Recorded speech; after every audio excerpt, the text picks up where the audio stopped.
이제 3월 첫 주일, 이 겨울이 지나가고 봄을 맞이하는 첫 주에 주님 전에 나오신 주의 백성들에게 하나님 한량없는 은혜가 임하기를 간절히 바랍니다. 봄의 시작을 알리는 힘차고 아름다운 찬양 감사드립니다.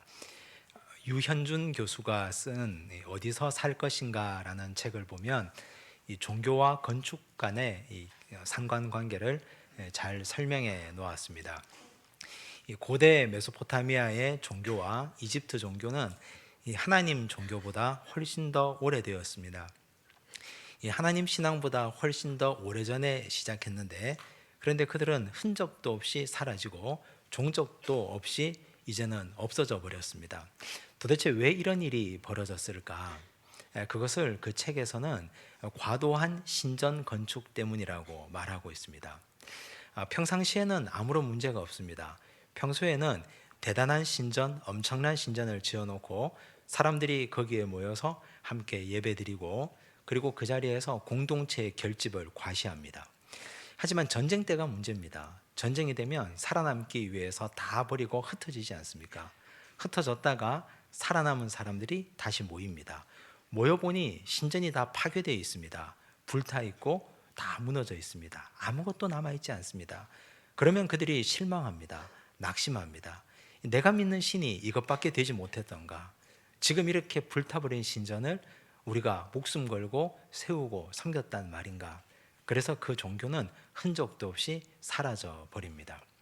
이 반면에 유대인들은 이 원래가 유목민들이었습니다.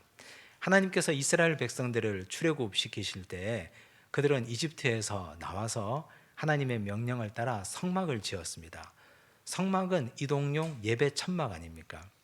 그래서 하나님께서는 이스라엘 백성들에게 눈에 보이는 엄청난 하드웨어적인 성전을 건축하라고 말씀하시기 전에 그 속에 있는 하나님의 말씀을 더 소중하게 여길 것을 가르쳤습니다.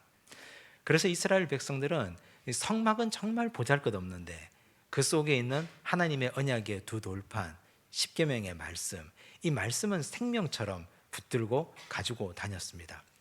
그래서 유목민들이 가는 곳마다 복음이 전파되었고, 그들이 발이 닿는 곳이 바로 하나님 종교의 확장이었습니다. 그래서 야훼 종교가 더 멀리 오늘날까지 살아남을 수 있었습니다. 이스라엘 역사를 살펴보더라도 솔로몬 성전 이후에 그들의 신앙은 급속도로 쇠락기를 겪습니다. 사실 솔로몬 성전 이전까지 이스라엘 백성들은 성전을 가져본 적이 없습니다. 다 성막 시절이었습니다. 그런데 아이러니하게도 성막 시절에 그들은 더 많은 복을 받았습니다. 하나님을 향한 신앙도 더 뜨겁고 더 열정적이었습니다. 다윗 시절이 가장 최고조 전성기 아닙니까? 그런데 솔로몬 시절에 성전을 건축합니다. 그때부터 이스라엘의 신앙은 쇠락기를 거듭하고 또 거듭합니다. 급기야 북이스라엘은 아시리아에게, 남유다는 바벨론에게 흡수되고 역사의 뒤안으로 사라지고 말았습니다. 그럼에도 불구하고 오늘 우리 인생도 항상 정착하는 것, 무언가 만들고 짓는 걸 좋아합니다. 보다 더 눈에 보이고 더 화려하고 더 괜찮은 곳에 머무르고 싶어 합니다. 하지만 하나님께서 하나님의 백성들의 영적 DNA 속에 심어 놓은 것은 바로 유목민의 전통입니다. 하나님은 언제나 우리를 부르십니다. 하나님이 부르시면 우리는 모든 것 다 털고 일어나서 주의 부르심에 순종하고 걸어가야 됩니다. 그런데 세워놓은 것이 많으면, 만들어 놓은 것이 많으면, 지어 놓은 것이 너무 거대하면 우리는 손 털고 일어서기가 상당히 어렵습니다. 오늘 하나님 우리에게 주신 이 말씀이 바로 그 말씀입니다. 오늘 이 말씀 통해서 우리가 지금 머물러 있는 자리가 어느 자리인지 잘 살펴보시고, 주께서 우리를 부르시면 모든 것 두고 주를 따를 수 있는지 우리의 믿음을 다시 한번 점검해 보는 시간 되시기를 간절히 바랍니다. 예수님께서 중풍병자를 고치시고 바닷가로 나가셨습니다. 많은 무리들이 예수님을 따라옵니다. 그 무리들을 앉혀놓고 주께서 가르쳤습니다. 예수님이 이 땅에서 하신 사역은 크게 세 가지인데, 첫째는 가르치시고, 두 번째는 고치시고, 세 번째는 전도하시고. 많은 무리들은 가르치고, 그리고 그 중에서 병든 자는 치유하셨습니다. 그리고 각 마을로 들어가셔서 주께서는 전도하시는 사역을 하셨습니다. 그렇게 수많은 무리들을 가르치고 나서 우리 주님께서 사람들을 데리고 세관으로 가십니다. 그 세관에는 알페오의 아들 레위가 있었습니다. 오늘 말씀 14절 말씀을 한번 보겠습니다. 우리 함께 읽겠습니다. 또 지나가시다가 알페오의 아들 레위가 세관에 앉아 있는 것을 보시고 그에게 이르시되 나를 따르라 하시니 일어나 따르니라. 예수님께서 지나가시다가 알페오의 아들 레위가 앉아 있는 걸 보시고 나를 따르라 하셨습니다. 우리가 이 말씀을 오해하면 예수님께서 우연히 길 가다가 길에 있는 사람을 보시고 갑자기 마음이 동해서 너 나를 따라와라 이렇게 말씀하신 것으로 오해할 수 있습니다. 그러나 이것은 오해하신 것입니다. 주님은 제자들을 부르실 때 결코 그렇게 즉흥적으로 부르지 않습니다. 우리 주님은 항상 주도 면밀하고 계획적이고 생각을 가지고 그렇게 사람을 부르시고 제자를 사용하셨습니다. 마가복음 3장 13절을 보시면 예수께서 제자를 이렇게 부르셨다고 기록됩니다. 함께 읽습니다. 또 산에 오르사 자기가 원하는 자들을 부르시니 나온지라. 어떤 자들을 부르셨습니까? 자기가 원하는 자들. 주께서는 분명히 원하는 자들이 있었습니다. 주님께서는 세관에 앉아 있는 레위 마태를 부르려고 이곳으로 의도적으로 계획적으로 지나가신 것입니다. 그래서 우리 예수님은 레위를 부르셨습니다. 여기 이 레위는 우리가 잘 아는 예수님의 제자 마태가 됩니다. 이 마태는 복음서를 기록한 마태였습니다. 그를 예수님께서는 부르십니다. 부르시면서 주님이 하신 말씀이 있습니다. 나를 따르라. 이 말씀이 마태에게는 어떤 의미일까요? 나를 따르라는 말이 잠깐만 난 보고 너 그냥 그 자리에 있어라 이 말이 아닙니다. 너는 네가 지금 가지고 있는 직업을 내려놓고 포기하고 이제는 세리직 다 때려치고 나를 따라와라, 내 제자가 되라 하는 말씀입니다. 사실 이것이 마태에게는 어떤 의미이겠습니까? 세리는 어떤 직업입니까? 눈만 한번 딱 감으면 굉장히 괜찮은 직업입니다. 동족들의 피를 빨아서 로마에게 상납하고 그 남은 것으로 자신의 배를 불리고 살아가는 사람들입니다. 그래서 그렇게 사는 것이 처음에는 양심의 가책이 되고 동족들에게는 매국노 소리를 들을지라도 한두 번이지 10번이 되고 20번, 100번이 되면 그 다음에는 아무렇지도 않습니다. 돈이 생깁니다. 그 돈은 엄청난 돈입니다. 자신뿐만 아니라 가족들을 다 편하게 먹고 살게 할 만큼, 그리고 자손들까지 다 편하게 살게 할 만큼 굉장히 많은 돈입니다. 그래서 그는 그것을 포기할 수 없습니다. 그리고 또 이 자리에 오기까지 이 세리 자리는 낙하산으로 누가 꽂아줄 수 있는 자리가 아닙니다. 전문직입니다. 열심히 공부해야 됩니다. 로마법도 공부해야 되고 세법도 공부해야 되고 머리가 좋아야 되고 경쟁자들이 많아서 시험을 쳐서 통과해야 됩니다. 그런 자리를 이 마태가 오기까지 얼마나 수고했을까요? 이 엄청난 수고를 한 마태에게 주께서는 한마디 상의도 없이 나를 따라오라. 왜 그러셨을까요? 우리 주님이 마태가 이 자리에서 너무 편하게 주저앉아서 만족하고 살아가고 있는 것을 보셨기 때문입니다. 너무나 위험스럽게 살고 있는 마태를 보셨기 때문입니다. 그 근거가 어디에 있느냐? 다시 14절 말씀을 보시면 앉아있는 것을 보시고 라는 말이 나옵니다. 여기 앉아있다라는 말을 그리스 원문에 보면 카데마이라는 단어를 쓰고 있습니다. 이 카데마이라는 단어는 엉덩이를 붙이고 깔고 앉아 퍼질러 있다라는 뜻입니다. 앉아있는 것도 여러 가지 모습이 있지 않습니까? 허리를 약간 낮추고 엉덩이를 뒤로 뺀 모습, 거기서 조금 더 낮아지면 엉거주춤한 모습, 무릎은 꿇었는데 무릎은 굽혔는데 엉덩이는 땅에 붙이지 않고 있는 모습, 그러다가 무릎이 아프니까 그냥 땅바닥에 퍼질러 앉는 모습, 땅바닥에 퍼질러 있다가 두 다리를 쭉 펴고 앉아 있는 모습, 그런 모습을 카데마이라고 표현했습니다. 그렇게 두 다리 뻗고 편하게 앉아서 아예 살림을 차리고 눌러 앉아 살고 있다라는 뜻입니다. 아마 마태는 처음부터 그렇게 살지는 않았을 것입니다. 처음에는 엉거주춤했겠죠. 동족들에게 세금을 징수하는 것이 마음이 편할 리가 없지 않습니까? 처음에는 이거 할까 말까 가슴이 쿵쾅거리고 불안했을 것입니다. 그런데 이것이 한두 번 되니까 양심의 화인을 맞습니다. 돈이 생깁니다. 돈의 맛을 알아버렸습니다. 돈의 맛은 그 다음 권력을 가져다 줍니다. 돈이 모이니까 권력자들이 그 주변에 모입니다. 힘이 생깁니다. 그들이 매국노라고 해서 사람들이 딸을 주지 않으니까 엄청난 돈으로 창기들을 사기 시작했습니다. 육체적 쾌락에 탐닉하고 빠져듭니다. 돈과 권력과 쾌락, 이것에 이제는 완전히 주저앉아 버렸습니다. 카데마이 하는 상태가 되어버린 것입니다. 두 다리 뻗고 아예 거기서 헤어나올 생각을 하지 않고 살림 차리고 있는 것입니다. 이것을 앉아있다라는 말로 표현했습니다. 얼마나 위험한 일인지 모릅니다. 예수님이 이전에 고쳐주셨던 나병 환자나 중풍병자들은 병들은 육체가 문제입니다. 그 병만 고쳐주면 됩니다. 그런데 지금 이 사람은 영혼이 죽어가고 있습니다.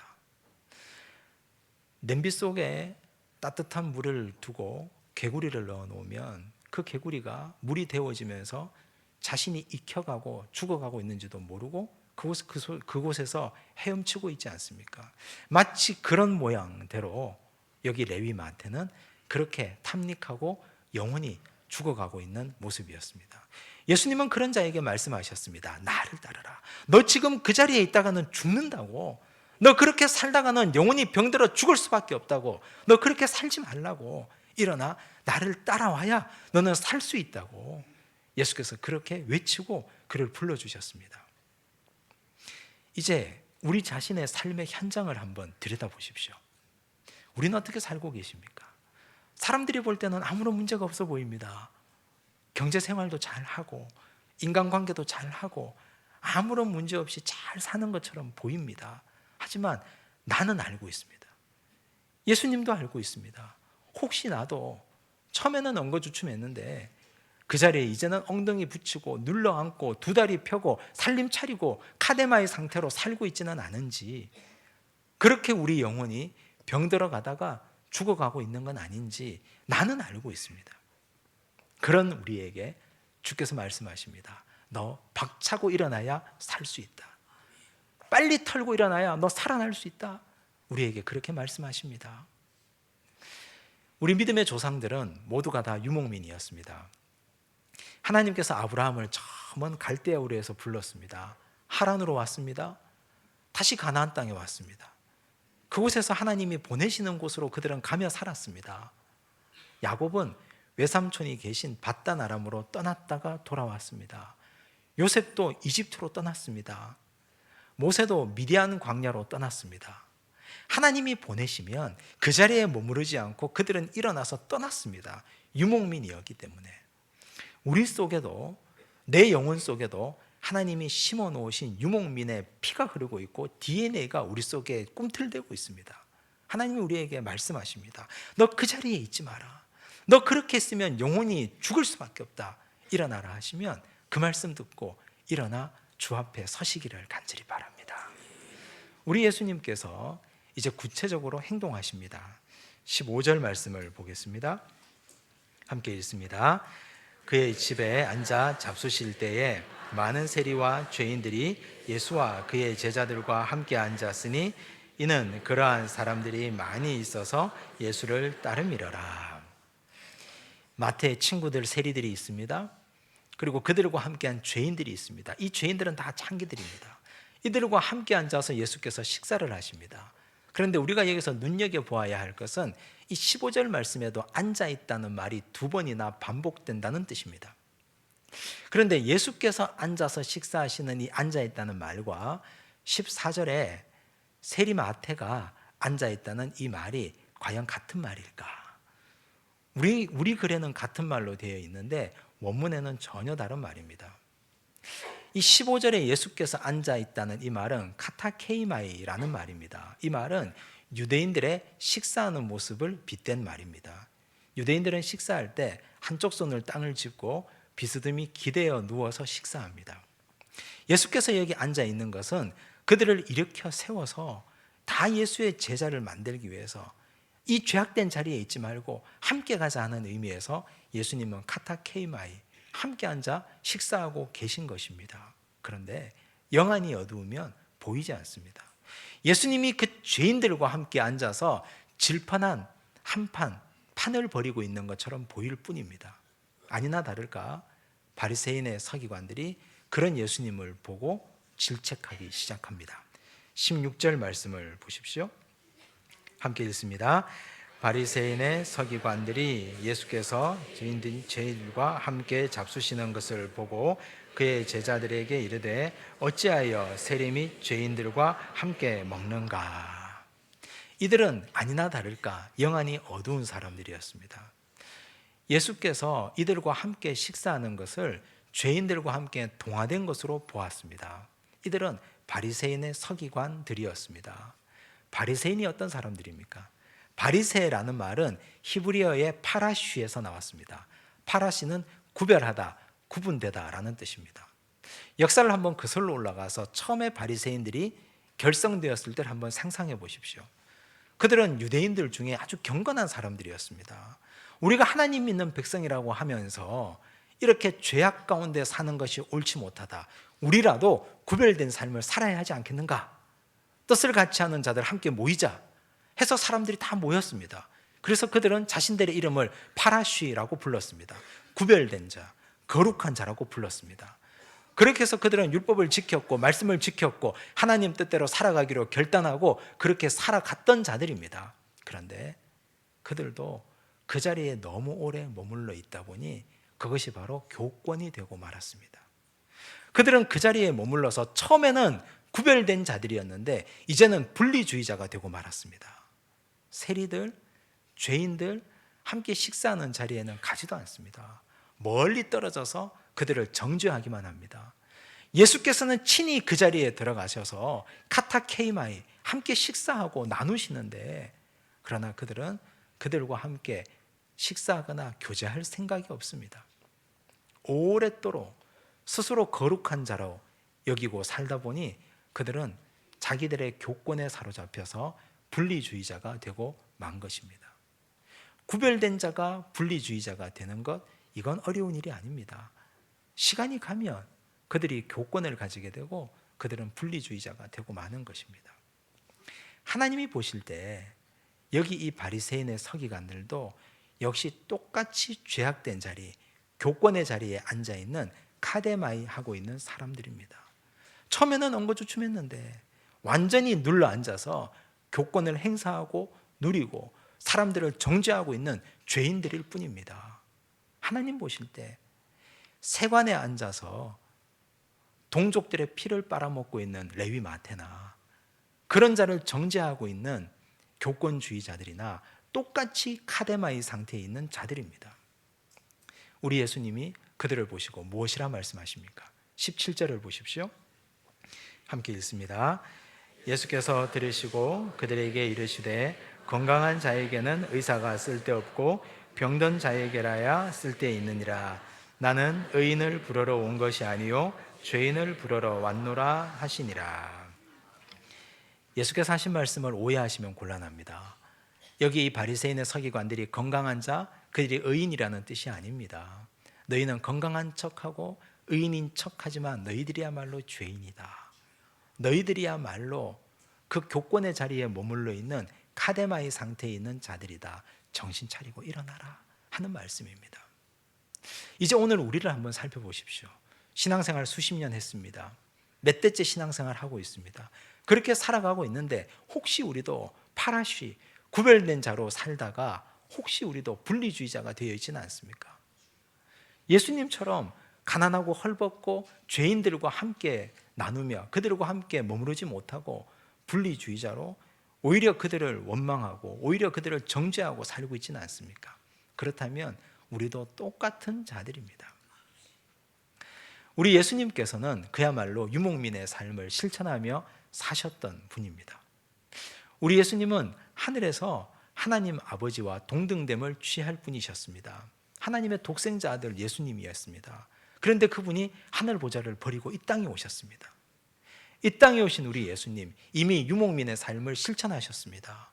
이 땅에 오셔서도 주님이 능력을 행하실 때마다, 기적을 행하실 때마다, 놀라운 일을 하실 때마다 사람들은 예수님을 붙잡아서 왕 삼으려고 했습니다. 우리의 왕이 되어 주십시오.